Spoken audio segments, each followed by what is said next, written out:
नमोस्ते श्री गणेशाय नमः। श्री परमात्मने नमः। कृष्णाय वासुदेवाय हरये परमात्मने प्रणिताक्लेशनाशाय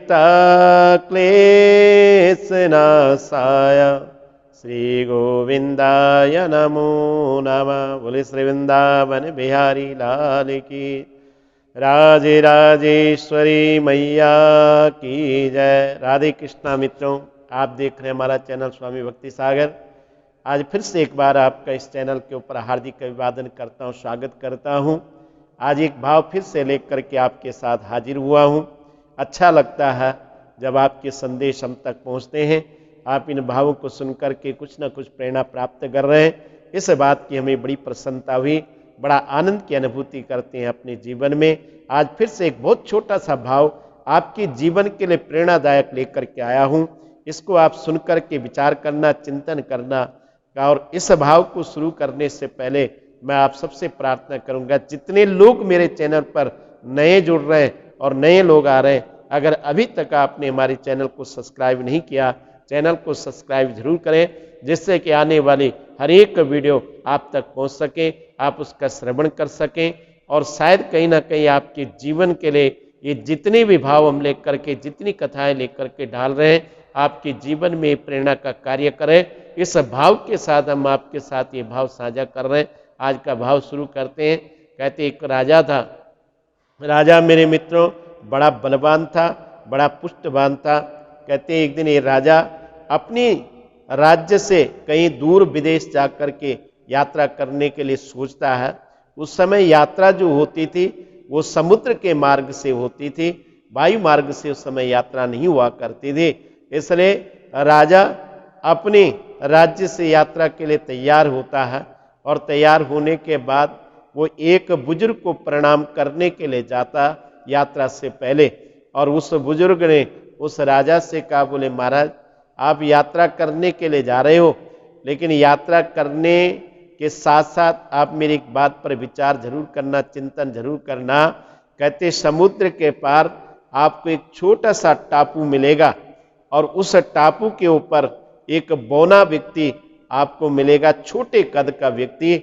लेकिन उस छोटे कद के व्यक्ति को मार करके ही उसको परास्त करके और उसको समाप्त कर देना, उसके बाद तुम आगे की यात्रा शुरू करना।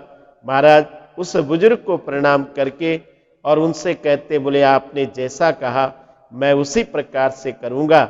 उस बौने व्यक्ति का मैं वध करके अपनी यात्रा को आगे करूंगा। राजा अपनी यात्रा को प्रारंभ करता है और समुद्र के पार जब वो टापू पर पहुंचता है तो जैसे बुजुर्ग ने कहा था उसी प्रकार से उसे वहां एक बौना दिखाई देता था जो मात्र 2 फुट का था।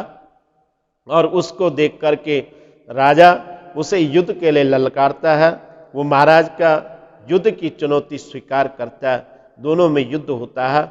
युद्ध होने के बाद राजा बड़ा बलवान था, इसलिए उस बौने व्यक्ति को राजा ने युद्ध में परास्त कर दिया। लेकिन महाराज के मन में एक अहंकार जागृत हो गया, ये छोटे से कद का व्यक्ति मेरा क्या कर पाएगा। इस कारण से राजा ने उसको मारा नहीं, बल्कि वहीं पर छोड़ दिया।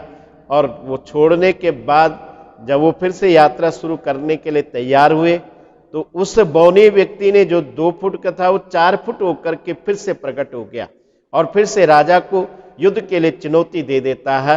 राजा उसकी फिर से युद्ध की चुनौती स्वीकार करता है और फिर से दोनों का युद्ध होने लगता है। युद्ध होने के बाद महाराज अपने बल से, अपने पराक्रम से उसको परास्त कर देते हैं। लेकिन दोबारा उनके मन में अहंकार जागृत हो जाएगा, ये 4 फुट का व्यक्ति मेरा क्या कर लेगा, क्या बिगाड़ लेगा। इसलिए फिर से उसको मारते नहीं, क्योंकि उस बुजुर्ग ने ये बात जरूर कही थी महाराज से कि उसको जब तक तुम समाप्त नहीं करोगे तब तक आगे की यात्रा मत करना। आज राजा के मन में फिर से अहंकार जागृत हो गया।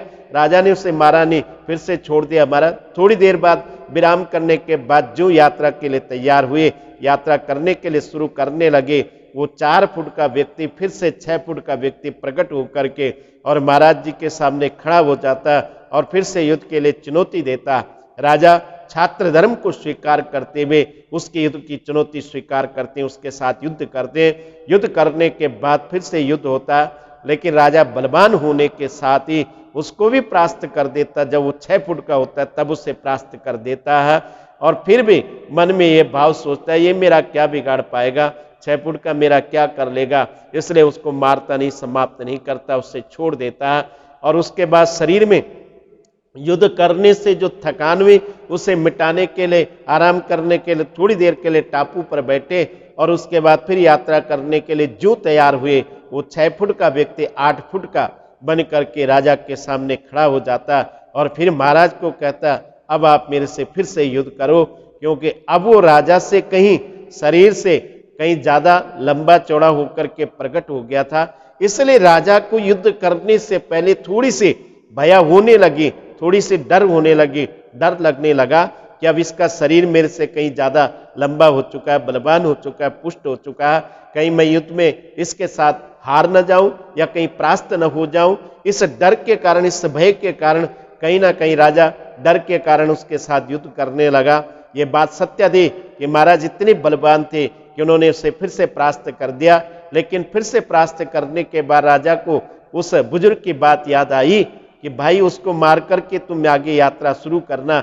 इसलिए राजा ने अब के बार उसको छोड़ा नहीं और अब के बार उसको समाप्त कर दिया। समाप्त करने के बाद जब वो मृत्यु को प्राप्त हो गया, उसके बाद राजा ने आगे की यात्रा प्रारंभ की। मेरे मित्रों, इस छोटे से भाव लाकर के मैं इसलिए आपके साथ साझा करता हूं कि हमारे जीवन में सबसे बड़ी गलती और सबसे बड़ा अपराध हम वहां कर जाते हैं जहां हम अपने जीवन में छोटी सी छोटी समस्या को छोटा समझ करके उसे छोड़ देते हैं, और वही समस्या कहीं ना कहीं हमारी छोटी बन करके, बड़ी बन करके हमारे आगे उभर करके तैयार हो जाती है।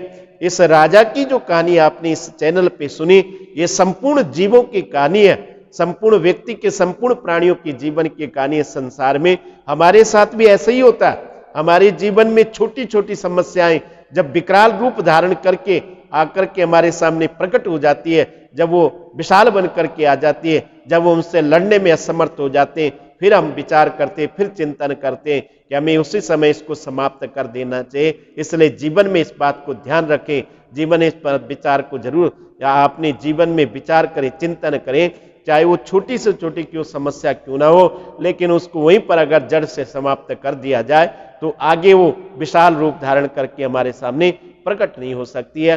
ये भाव आपको किस प्रकार से इस चैनल के ऊपर लगा, आपने इससे क्या प्रेरणा प्राप्त की, संदेश के माध्यम से आप हम तक जरूर पहुंचाएं। हमारे चैनल पर अगर आप नहीं जुड़ रहे हो तो चैनल को सब्सक्राइब जरूर करें।